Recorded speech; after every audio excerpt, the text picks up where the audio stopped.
শ্রী চৈতন্যদেব। 1886 খ্রিস্টাব্দের 18ই ফেব্রুয়ারি। দিনটা ছিল ফাল্গুন মাসের দোল পূর্ণিমা। সেই দোল পূর্ণিমায় নদিয়ার নবদ্বীপে মায়াপুরে এক নিমগাছের নিচে এক শিশু সন্তানের জন্ম হলো। শিশুর নাম রাখা হলো বিশ্বম্ভর মিশ্র। তার বাবার নাম জগন্নাথ মিশ্র এবং মা শচী দেবী।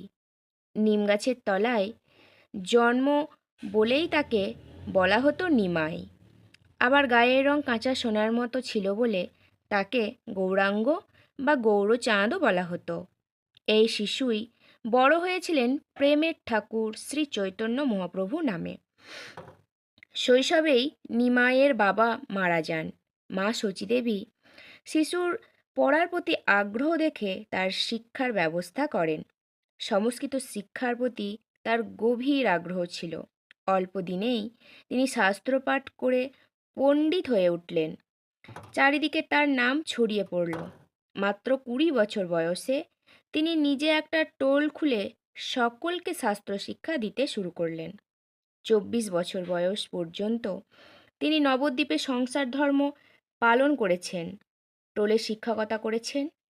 কিন্তু এরপর সংসার তার কাছে অসার বলে মনে হয়। গয়ায় থাকার সময় ঈশ্বরপুরীর কাছে দীক্ষা নিয়েছিলেন। 24 বছর বয়সে কেশব ভারতীর নিকটে সন্ন্যাস ধর্ম দীক্ষা নিয়ে তিনি সংসার ত্যাগ করেন এবং শ্রী চৈতন্য নাম গ্রহণ করেন। সন্ন্যাস ব্রতে দীক্ষিত হয়ে তিনি ভারতের বিভিন্ন তীর্থস্থান ভ্রমণ করে আদি সনাতন বৈষ্ণব ধর্ম প্রচার করেন এবং অবিরাম কৃষ্ণ নাম জপ করেন। 1534 খ্রিস্টাব্দের আষাঢ় মাসের শুক্লা সপ্তমীতে তিনি পুরীর জগন্নাথ মন্দিরে দেব দর্শনে যান।